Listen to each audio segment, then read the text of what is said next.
Mercado da bola. Antony será a primeira contratação de Eric Ten Hag no Manchester United. Segundo os jornais britânicos, segundo o The Sun, um atleta brasileiro vai se juntar aos Red Devils por cerca de 300 milhões de reais. O Manchester United chegou a um acordo para anunciar oficialmente a contratação do técnico da Holanda, Eric Ten Hag, do Ajax. Outro jogador profissional do clube holandês chegará a Manchester no início da próxima temporada, o atacante brasileiro Antony, segundo o jornal britânico The Sun. De acordo com o jornal, o jogador de 22 anos será contratado pelos Red Devils por 60 milhões de euros. Aproximadamente 300 milhões de reais. O bom relacionamento do Ajax com o Manchester United foi uma das chaves do negócio. O time de Amsterdã vendeu recentemente o lateral Blind e o meio-campista Van de Beek para a Inglaterra. Jornais dizem que Manchester City concorda com a Alan e pagará cerca de 3 milhões de reais por semana. O atacante norueguês de 21 anos terá o maior salário da Premier League. A multa de rescisão com o Dortmund é de cerca de 380 milhões de reais. O Manchester City está perto de um acordo com a Alan, a partir da próxima temporada. De acordo com o Daily Mail, o clube inglês concordou em pagar cerca de 500 mil libras esterlinas por semana, pouco mais de 3 milhões de reais na troca atual. O norueguês de 21 anos se tornará o jogador mais bem pago de toda a Premier League, superando jogadores como Cristiano Ronaldo e De Bruyne. Para contratar o atacante, o Manchester City terá que pagar ao Dortmund uma indenização de 63 milhões de libras, cerca de 380 milhões de reais. Mercado nacional. Botafogo divulga informações relacionadas a Tietê, Sauer e Lucas Fernandes. Gatito segue fora.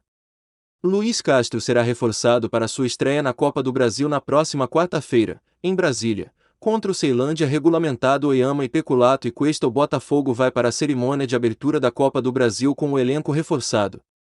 Tietê, Gustavo Sauer e Lucas Fernandes, as três últimas contratações apresentadas aos torcedores, estão na lista pela primeira vez para estrear pelo clube contra o Ceilândia. Os dois últimos vieram do futebol português, que foi disputado em Newton Santos naquela manhã. Tietê realizou sua primeira coletiva de imprensa na segunda-feira anterior. Ambos começaram a treinar em grupos há alguns dias, mas eram ativos em seus clubes anteriores.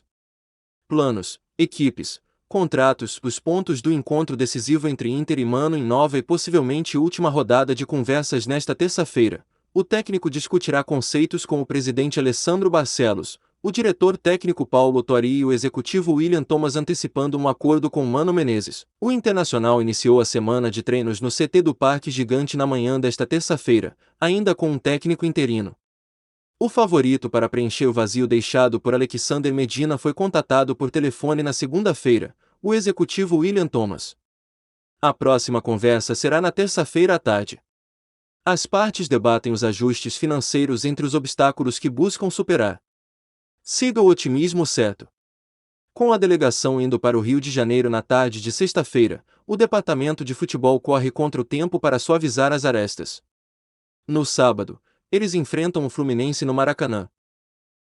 Marcos Braz enfatiza apoio a Paulo Sousa e critica protestos do Flamengo. Desafinado, os dirigentes rubro-negros estão confiantes no trabalho do novo míster e dizem que os métodos implementados podem ter gerado ruído normal no dia a dia do clube. O vice-presidente de futebol do Flamengo, Marcos Braz, concedeu entrevista à redação Sport TV na manhã desta terça-feira, dia 19.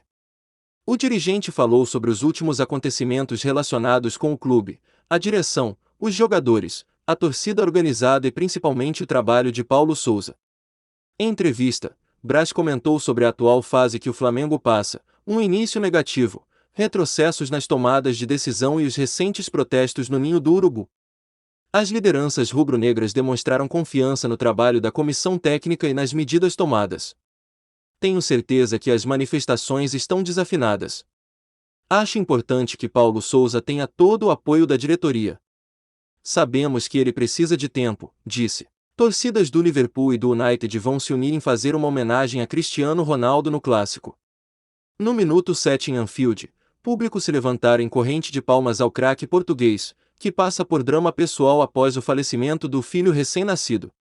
A torcida do Liverpool mostrou que a solidariedade não escolhe lado. Em Anfield, para o clássico contra o Manchester United, os fãs do time de Jürgen Klopp mostraram seu apoio a Cristiano Ronaldo, principal jogador do rival, após a morte de seu filho recém-nascido. No 7º minuto do clássico, todo o estádio se levantou e se uniu em uma corrente de aplausos para o craque português, que é desfalque na partida por conta do seu drama pessoal.